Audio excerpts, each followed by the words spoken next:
Whether you're a night owl or an early bird, welcome to Noir Alley. Thanks for crossing the tracks and coming to the wrong side of town. I'm your host, Eddie Muller. Now, whenever I'm asked to pick a starter film for the noir curious, I usually stick with two classics that offer a Noir 101 primer of the movement's themes and style, Double Indemnity and Out of the Past. Rarely do I mention today's film, although I certainly could. It's Criss, a 1949 offering from Universal International that's every bit as good as those two classics, and every bit as emblematic of 100-proof noir. I guess I don't recommend starting with Criss because its pleasures are so subtle and so sublime, you almost have to earn your way to this film, which deserves a place on any list of the top 5 noirs of all time. The structure is complex and engrossing. Every facet of the filmmaking is superb. The cast is perfect, from stars to bit players. It's got one of Miklos Rozsa's most haunting scores, and the whole thing is realized by director Robert Siodmak in a way that makes the viewer feel they're dreaming the story rather than having it told to them. So, first-timers to this film, you get a lot to savor. Criss should have been the crowning achievement of producer Mark Hellinger.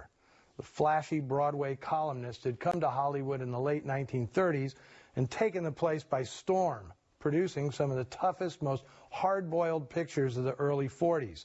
Things like They Drive by Night, High Sierra, and Manpower. All of those made with director Raoul Walsh at Warner Brothers. Hellinger was a larger-than-life character out of a Damon Runyon story, always draped in gangster-style finery, hosting the town's artistic and literary elite at the best restaurants, and chugging down massive amounts of brandy every day. Now, Hellinger backed up the high-living flamboyance with a hard-driving commitment to unique and hard-hitting movies. Ditching the confines of Warner Brothers, he planted his flag as an independent producer. In 1946, he purchased an Ernest Hemingway short story, the only thing by the author he could afford, and turned it into The Killers, starring Burt Lancaster and Ava Gardner, a landmark that many critics consider the Citizen Kane of noir. With The Killers, Robert Siodmak established himself as one of the top directors in Hollywood. In my opinion, he's the finest director of film noir, period. A master stylist with all things sensual, shadowy, and sinister, he always empathized with the characters' descents into darkness, making his films emotionally as well as artistically satisfying. After The Killers, Hellinger made 2 more noir classics, both directed by Jules Dassin, Brute Force from 1947 and The Naked City, the influential 1948 police procedural. Shot on location in New York, it was Hellinger's Black Valentine to his beloved Big Apple. He even provided the voiceover narration. Well, next up for him was an adaptation of Don Tracy's 1934 novel, Criss, which Hellinger saw as the perfect vehicle to reunite the team that made The Killers such a big hit. While preparing the film, Hellinger suffered a massive heart attack. Hard work and hard partying and stratospherically high blood pressure caught up with him. Hellinger was only 44 years old when he died. I have no doubt that had he lived, the film noir movement would have extended further into the 1950s than it did. But Criss forged on, with Michael Crakey stepping in as Hellinger's replacement. He'd been a story editor at Columbia and a producer on B-movie series like Henry Aldrich and Boston Blackie. Criss was a big step. Leading man Burt Lancaster, who debuted in The Killers, was by now a big star, on the verge of being a producer himself. Ava Gardner, his Killers co-star, was now under contract to MGM, which wouldn't loan her out for this film. Instead, Yvonne DiCarlo got the plum role of the femme fatale for whom Lancaster carries a white-hot torch. His competition, Dangerous Dan Duryea, and perhaps his definitive performance. His portrayal of Slim Dundee was the culmination of a 5-year run of sleek and smarmy villainy that made Duryea the most popular bad guy in the business. Working from a script by Daniel Fuchs with uncredited additional dialogue by the great William Bowers, Siadmak conjured what I feel is American cinema's greatest example of, to use another French term, l'amour fou, crazy love. For me, this is Siadmak's masterpiece, and a film that stands with Double Indemnity and Out of the Past as definitive film noir. What's it called when you cross a double crosser? That would be a crisscross, as you are about to see for yourself. I probably should have mentioned it at the top for those of you who play Spot the Future Star, but even without my help, many of you probably spotted young Tony Curtis doing a rumba with Yvonne DiCarlo. He's billed simply as Gigolo. As Burt Lancaster stares longingly at DiCarlo, it's amusing to realize that he and Gigolo will soon share top billing in one of the great films of the 50s, Sweet Smell of Success. That rumba number, performed by Isai Morales and his orchestra, is one of the sexiest musical scenes in noir. These were a specialty of director Robert Siadmak, who also included astounding musical sequences in his films Phantom Lady and Christmas Holiday. Sadly, this was the last screen appearance of the Puerto Rico-born Morales, who died the following year at only 33 years of age. One of the things that makes Crisscross come alive is a supporting cast whose faces, if not names, are certainly familiar to movie fans. While the normal characters are sketched by straight arrows such as Stephen McNally and Richard Long, Siadmak peppers his underworld with deliciously bent oddballs. There's Frank, the bartender, played by Noir's favorite homunculus, Percy Helton. Well, if you're not looking for anybody, and if you're not a checker like you say you're not, what are you trying to strike up a conversation for? There's Slim's shady maitre d', Tom Petty. That's P-E-D-I, not to confuse him with a certain rock star. That's the ticket. That's the ticket. Cheers. Anchored on a bar stool is Joan Miller, funny and poignant as the Roundup's regular lush. Bad day at the races. Finchley, the robbery's booze-fueled mastermind, is played by Alan Napier, who'd find steady work years later as Bruce Wayne's butler Alfred on the Batman TV series. And then there's the mysterious hospital visitor, Mr. Nelson.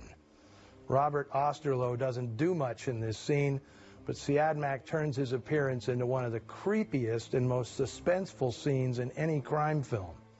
Osterloh was a fixture in the genre, with bits in films such as White Heat, Gun Crazy, 7-Eleven Ocean Drive, The Prowler, and many more. It's not just the actors that come across so vividly.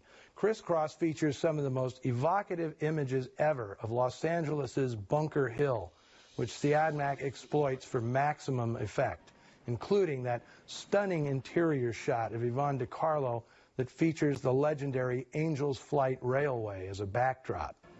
Siadmak and cameraman Franz Planer make exceptional use of Southern California's radiant natural light in the daytime scenes, and the dramatic shifts between sunlight and shadow make this film, in my opinion, the ultimate California noir, at least in black and white. Now, smack in the middle of this sinister demi-monde is the character of Anna.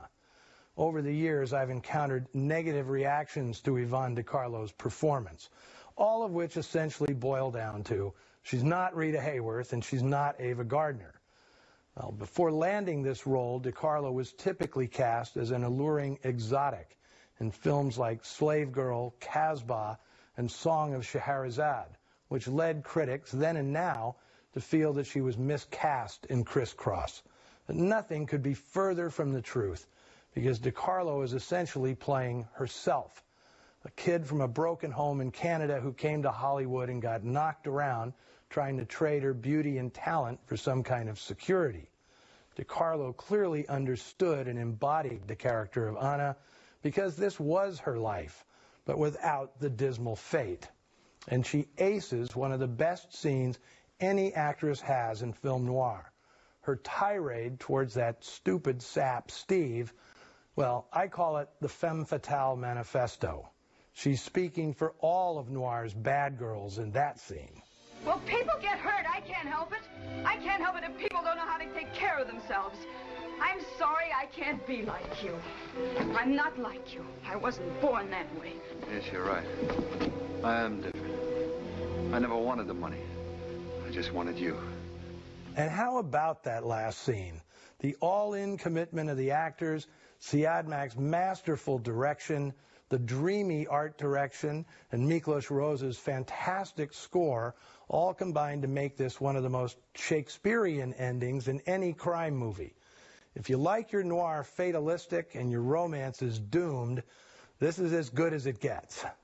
And I love that Siadmak borrowed a bit of code-skirting business from Double Indemnity, not showing the law arriving to clean up the mess, only suggesting it with the faraway sound of sirens and the look on Durier's face. As I said in my intro, this is a master stylist at the top of his game. Someone clearly inspired by Siadmak's vision was Steven Soderbergh. In 1995, he remade Criss as The Underneath, and comparing the two films points up the difference between classic noir and what's come to be called neo-noir. In the latter half of the last century, audiences had become convinced that movies should be naturalistic and authentic.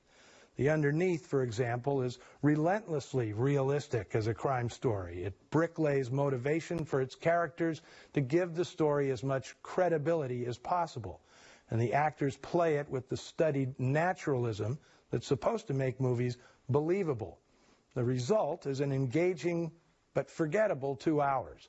By contrast, Criss is 88 minutes of spellbinding cinema that has virtually nothing to do with any life we might recognize.